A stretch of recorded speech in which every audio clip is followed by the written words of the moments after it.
Hello friends, Matthew Arnold के बारे में डिस्कस करेंगे।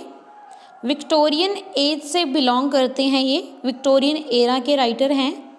डिस्कस करेंगे डिटेल से, इनके एग्ज़ाम के पॉइंट ऑफ व्यू से जितने भी इम्पॉर्टेंट पॉइंट्स बनते हैं वो सारे इस वीडियो में हम डिस्कस करेंगे। मैथ्यू आर्नल्ड का लाइफ स्पेन 1822 से लेकर 1888 तक का है। तो लाइफ स्पेन याद रखना बहुत ज़्यादा ज़रूरी होता है किसी भी राइटर का, क्योंकि इससे क्वेश्चन बनते हैं। इवन बहुत से अगर आप एग्ज़ाम देखो तो ये इस का जैसे बर्थ की भी डेट पूछी जा सकती है और डेथ डेट भी पूछी जा सकती है। और अगर इनका आपको लाइफ स्पेन भी याद हो जाता है ना, तो आप ध्यान से ये भी अपने माइंड में रख सकते हो कि वो इस लाइफ स्पेन में ही उनके जो वर्क्स हैं वो पब्लिश हुए होंगे। तो ये बहुत हेल्प करता है जो इनका लाइफ स्पेन होता है किसी भी राइटर का, याद रखोगे अगर तो मैथ्यू आर्नल्ड के बारे में डिस्कस करेंगे। फर्स्ट पॉइंट है, विक्टोरियन एज के ये राइटर हैं, विक्टोरियन एज से बिलोंग करते हैं, पोइट थे यानी कि पोइम्स भी लिखी हैं, क्रिटिक यानी कि क्रिटिकल वर्क भी लिखा है और एजुकेशनलिस्ट भी थे मैथ्यू आर्नल्ड। तो इनके बर्थ की बात करें तो 1822 को हुआ, तो हम रिलेट करके याद रखेंगे। ये 1822 को ही जो रोमांटिक एज के फेमस ये पीबी शैले हैं वो भी डूबने की वजह से उनकी डेथ हो गई थी, पीबी शैले की 1822 को। तो आपने ऐसे रिलेट करके याद रखना है। देन बोर्न इन लेलेहम सरे, इंग्लैंड में इनका बर्थ हुआ था और डेथ 1888 को इनकी डेथ हुई। और सेम ईयर जो टी.एस. एलियट है, मॉडर्न एज के बहुत फेमस राइटर हैं, क्रिटिक हैं, उनका बर्थ हुआ था। तो फर्स्ट वॉल्यूम उसकी पोइम, सबसे पहले उन्होंने फर्स्ट वॉल्यूम पब्लिश करवाई थी, वो 1849 में आई थी इनकी फर्स्ट वॉल्यूम जो पोइम्स की थी फर्स्ट वॉल्यूम। और ये एक्नॉलेज करते थे अपने मास्टर, ये अपने मास्टर मैथ्यू आर्नल्ड अपने मास्टर मानते थे सेंट ब्यूवे को, ठीक है। देन है इन्फ्लुएंस्ड। तो इन्फ्लुएंस्ड ये किन किन से बहुत ज़्यादा इन्फ्लुएंस्ड थे, तो गोथ जो एक जर्मन फिलोसफर थे और सेनेका ये फ्रेंच फिलोसफर थे, इनसे बहुत ज़्यादा ये इन्फ्लुएंस्ड थे। इनका इन्फ्लुएंस इनके वर्क्स पे भी हमें देखने को मिलता है। 1851 से वन में इनको ना इंस्पेक्टर ऑफ स्कूल भी बनाया गया और इस जॉब इन्होंने 35 ईयर तक की मैथ्यू आर्नल्ड ने। 1857 में ये ऑक्सफोर्ड यूनिवर्सिटी में प्रोफेसर ऑफ पोइट्री भी इनको अपॉइंट किया गया। 1857 ये जो हमारा इंडिया है, इंडिया का जो फर्स्ट इंडिपेंडेंस बोली जाती है वो चल रहा था यहाँ पे, ठीक है। विद्रोह बोल सकते हैं हम, इंडिया में जो विद्रोह चल रहा था, भारत में आंदोलन चल रहे थे 1857 में, वो बहुत तकड़ा विद्रोह हुआ था वो 1857 में। तो मैथ्यू आर्नल्ड के साथ हम ये दिमाग में रखना है कि ऑक्सफोर्ड यूनिवर्सिटी में प्रोफेसर लगे थे वो इस 1857 को, और प्रोफेसर किसके थे, वो पोइट्री के प्रोफेसर थे। तो ये गॉड फादर मानते थे, ये अपने गॉड फादर जॉन केबल को मानते थे। ये भी जो जॉन केबल हैं वो इंग्लिश के पोइट हैं। डीन सेंटली और आर्थर पेनरेहम स्टेनले ये फ्रेंड थे आर्नल्ड के, ओके। और इन्होंने डीन सेंटले के लिए अब एक ओड भी लिखी थी जिसका नेम है वेस्टमिनिस्टर अबे। ये एक ओड है जो मैथ्यू आर्नल्ड ने अपने फ्रेंड के लिए लिखी थी, फ्रेंड का नाम है Dean Stanley, okay. Then number 10 पे है Shakespeare sonnet by Arnold. Shakespeare ही है, ये एक सोनेट है मैथ्यू आर्नल्ड ने लिखी है। शेक्सपियर टाइटल है, ये 1844 में लिखी थी और 1849 में पब्लिश करवाई थी sonnet Shakespeare by Matthew Arnold. Then आ जाता है अ साउदर्न नाइट। ये एक पोइम है, ये कलेक्शन ऑफ पोइम है और ये जो उसके अंडर पब्लिश हुई थी पोइम फ्रॉम मैगजीन 1800 60 से लेकर 66। तो ये जो द साउदर्न नाइट है, जिसको सदर्न भी बोल सकते हैं हम, अब सदर्न बोलते हैं, अ सदर्न नाइट, ये जो पोइम है वो उन्होंने कलेक्शन में पब्लिश करवाई थी, पोइम फ्रॉम मैगजीन। और ये जो पोइम है द सदर्न नाइट, ये जो पोइम है ये इन्होंने अपने ब्रदर था जो इनका, उनके डेथ पे लिखी थी ये पोइम। तो याद रखना है, ब्रदर के डेथ पे मैथ्यू आर्नल्ड ने कौन सी पोइम लिखी थी, a southern night. Then the rugby chapel, rugby chapel एक, ये भी हम बोल सकते हैं ये एलजी है। एलजी क्या होता है, मॉर्नफुल सॉन्ग होता है जो किसी के डेथ पे लिखा जाता है। रग्बी चैपल 1867 में ये पब्लिश हुआ इनका वर्क, और ये एलजी है, ये इन्होंने अपने फादर की डेथ पे लिखी थी, यानी कि ब्रदर की डेथ पे भी इन्होंने वर्क लिखा, एक पोइम लिखी, और फादर की डेथ पे भी इन्होंने एक एलजी लिखी। एलजी लिखी है रग्बी चैपल, और पोइम लिखी है अ सदर्न नाइट। देन आ जाते हैं आर्नल्ड सेड, आर्नल्ड की ये स्टेटमेंट है, the age of expansion is followed an age of concentration. तो this is the statement by Matthew Arnold. वो बोलते हैं the age of expansion is followed an age of concentration. और जो Matthew Arnold को the prophet of modern society भी बोला जाता है, कहा जाता है। The professor of modern society किसको बोला जाता है, मैथ्यू आर्नल्ड को। Okay, the last poetic voice in dump statement from Wordsworth, ये वर्ड्सवर्थ हैं जो बहुत फेमस रोमांटिक एज के पोइट हुए हैं, उनकी स्टेटमेंट है, वो मैथ्यू आर्नल्ड के लिए बोलते हैं the last poetic voice in डम। ओके, और ये द मेमोरियल वर्ड्स जो road on the death of Wordsworth हैं, उनकी डेथ पे लिखा था memorial words. Okay, memorial words death पे लिखा था वर्ड्सवर्थ के, मैथ्यू आर्नल्ड ने, और उसमें ही ये लाइन है, the last poetic voice in dumb we stand today by Wordsworth tomb. ठीक है, वर्ड्सवर्थ के लिए लिखा था ये स्टेटमेंट, ये मैथ्यू आर्नल्ड ने अपने वर्क मेमोरियल वर्ड्स में, जो उन्होंने वर्ड्सवर्थ की डेथ के बाद लिखा था। वर्ड्सवर्थ की डेथ 1850 में हुई थी।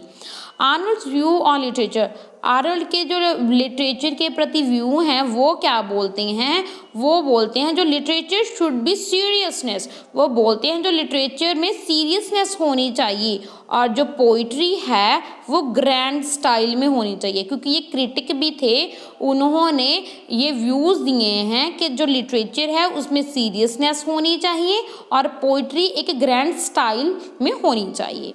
The first volume of poem, जो फर्स्ट वॉल्यूम ऑफ पोइम है वो 1819 में आता है उनका। Okay, 1800 the title trade travel and other poems withdraw not poem attention public attention. मगर ये जो इनका फर्स्ट वर्क था, मगर इस वर्क की वजह से इनको इतनी ज़्यादा पब्लिक अटेंशन नहीं मिलती फर्स्ट वॉल्यूम ऑफ पोइम के कारण, जिसका टाइटल था strayed traveller and other poems.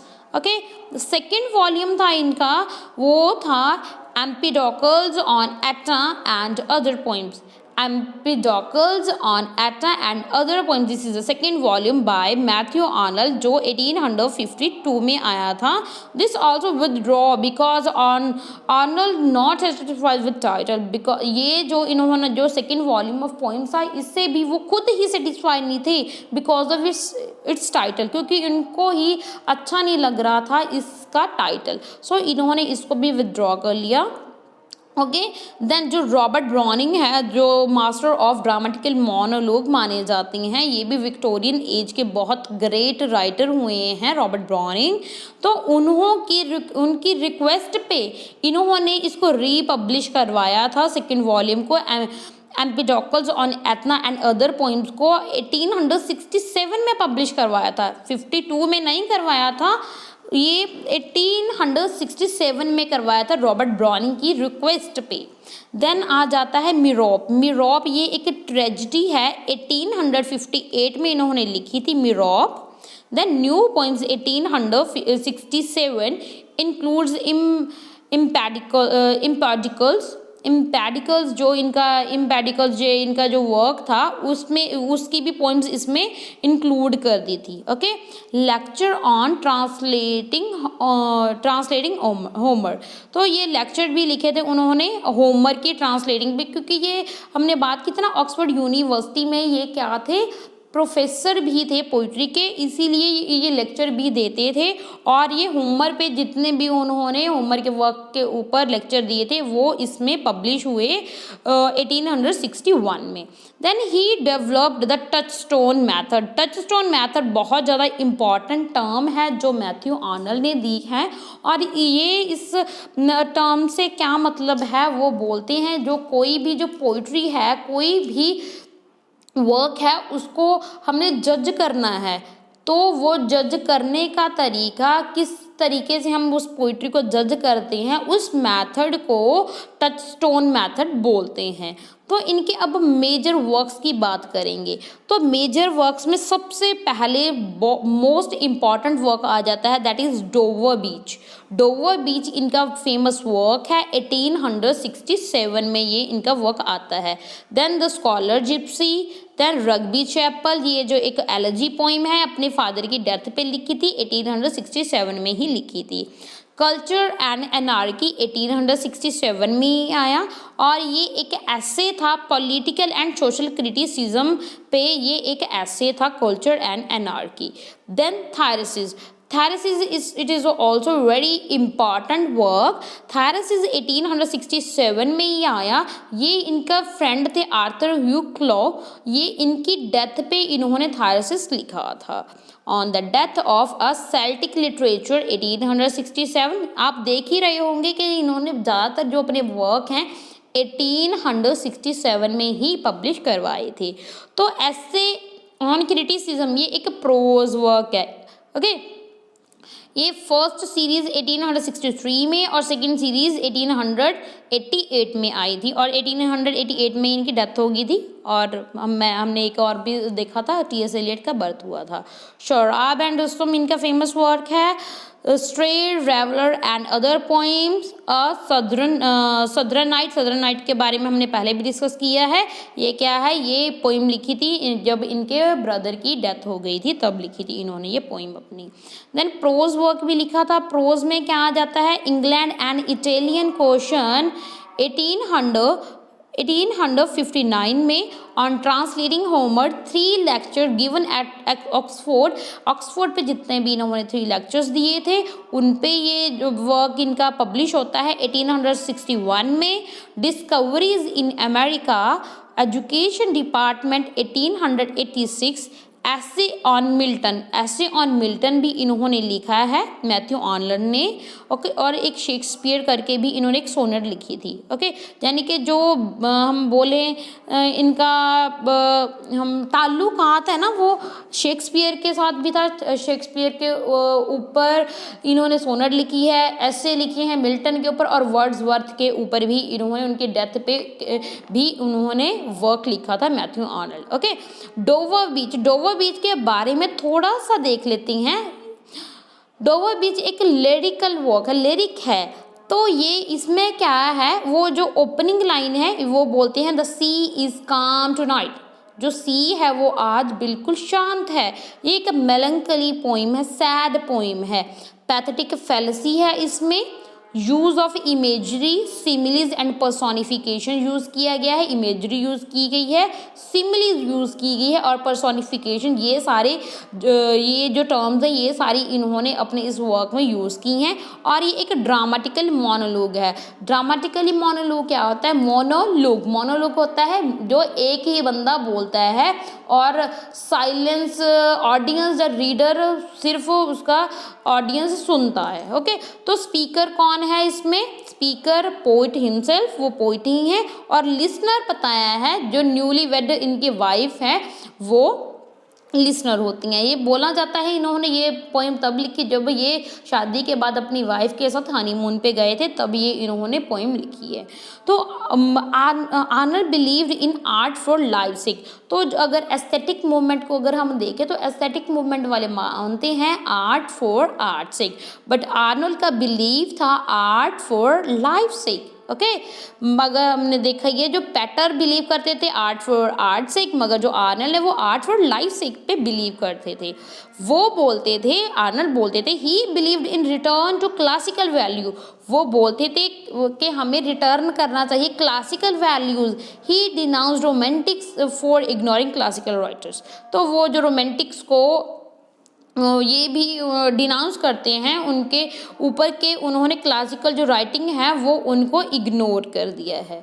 तो this is all about Matthew Arnold. ये आज हमने जितना भी डिस्कस किया है मैथ्यू आर्नल्ड के बारे में। आई होप आपको इससे हेल्प होगी। Thanks for listening me. Best of luck for your exams.